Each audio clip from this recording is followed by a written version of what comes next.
MG Rob back with you, and today we're back on seeing if we can get that 62 Midget running. Let's go. Alright, so now we gotta go upstairs and see if we can find a set of carburetors. So up here is where I store all my parts in this nice, beautifully organized mess. So I got some sets of carburetors here. I got individual carburetor stuff in bins downstairs, but here's where I have sets. So MGB. There we go. Set of Bug Eye Sprite carbs. That'll be perfect since that's a 948. Alright, so like I said, these are Bug Eye Sprite carburetors. You can tell from the air cleaners. Now these are actually 1 1/8" bore carburetors. Now starting with the Mark 1 Midget and the Mark 2 Sprite, they actually went to 1 1/4" carburetor. But since they're still both 948 engines, these should work just fine for what I'm doing right now, just to get this thing running. Now I don't know what happened to the carburetors that originally came with that carb. Maybe I sold them or something. I don't remember. I can't find them. But at this point, what I need to do is get the air cleaners off. And then I need to get it off the manifold, because the manifold on the car is going to work just fine. And then I'm going to have to change the fuel line here, because I'm just going to gravity feed it, and that's not going to work. And then we'll look and see what's in the float bowls and clean them out and make sure that they're not going to leak all over the place.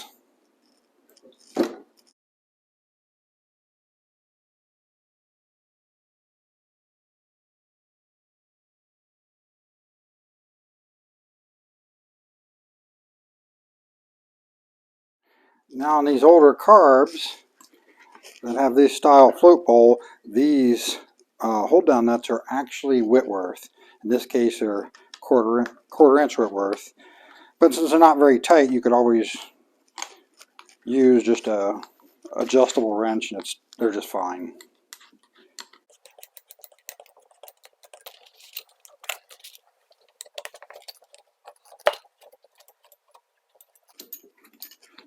Let's get these things off here and see how much crap is down inside the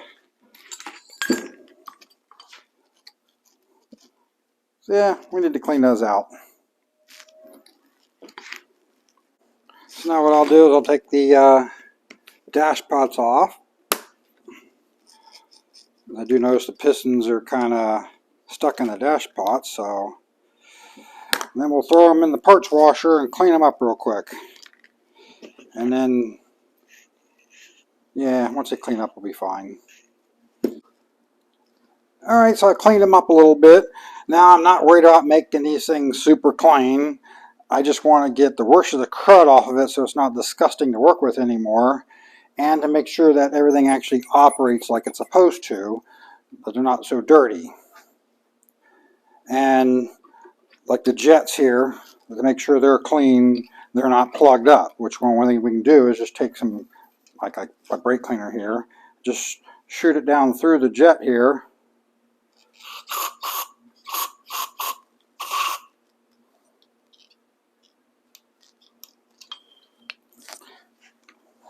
Oh.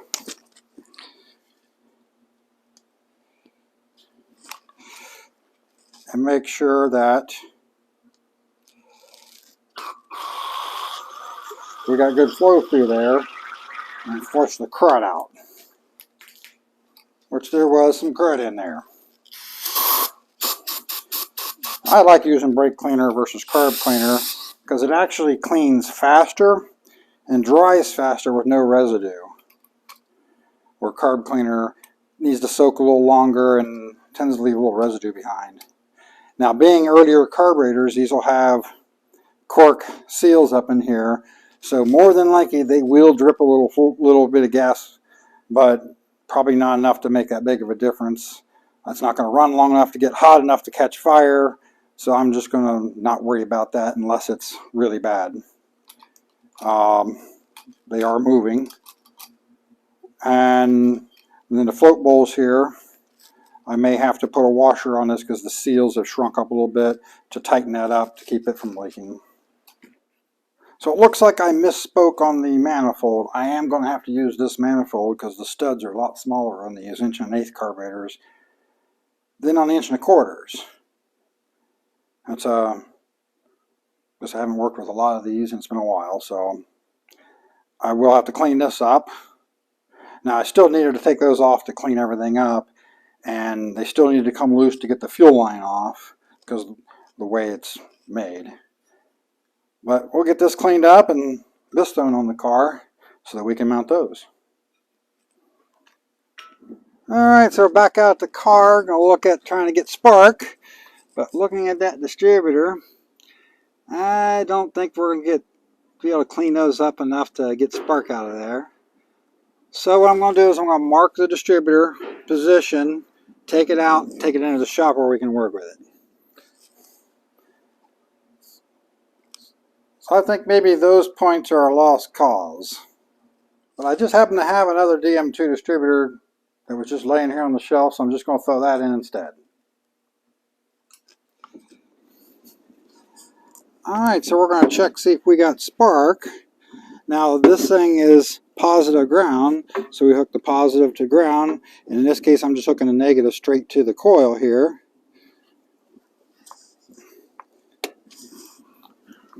It's windy out here, so hopefully you can hear me.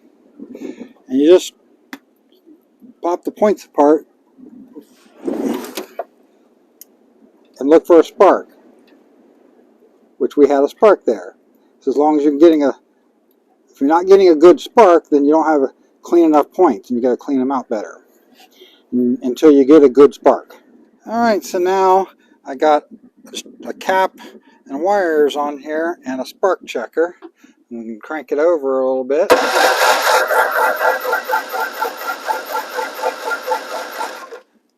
We got spark. So now I can throw a set of spark plugs in there and we can go from there. Alright, so I had to kind of play with this a little bit to try to figure out where the distributor was actually sitting, because obviously someone's had the drive apart before and number one's not sitting at number one. So now I got that figured out. And one thing you can do just to verify it is just hit a little bit of, in this case, poor man's ether, brake clean in there. You just don't want to put too much in there, because if you put too much in there, the thing will just take off and run like it's going full throttle.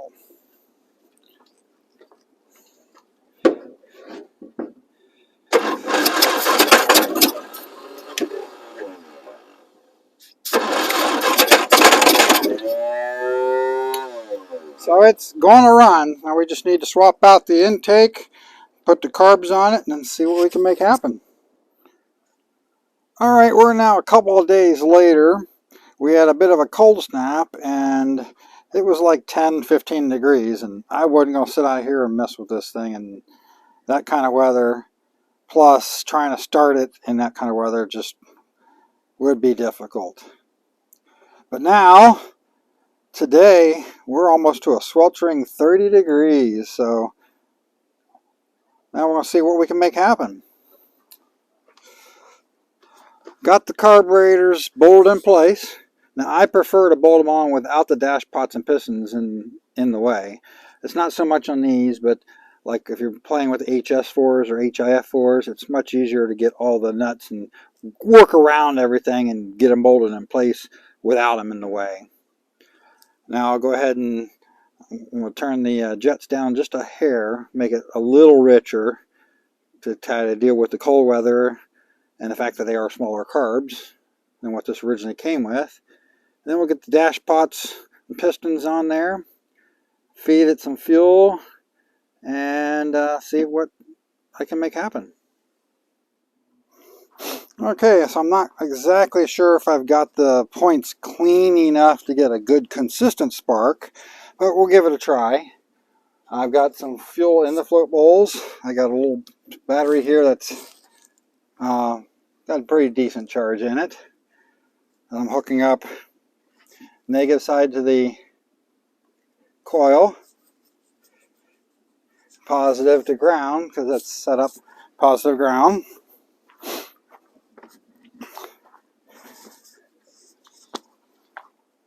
And we'll see what happens.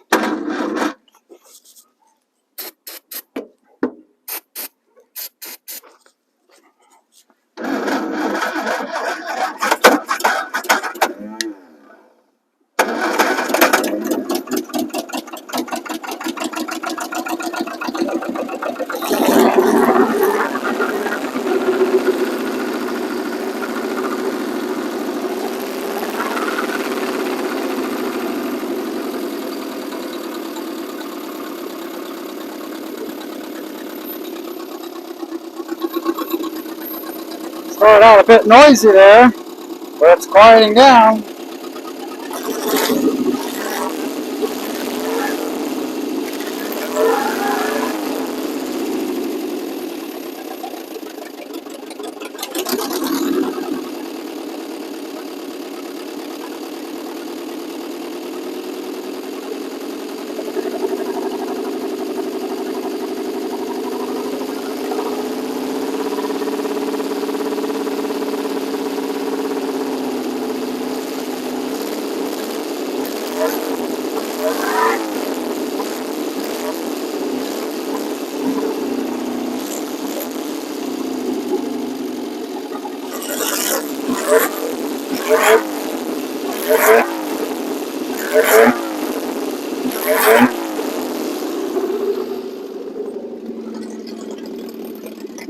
Heck, it's even showing 50 pounds oil pressure. So it's a good motor still.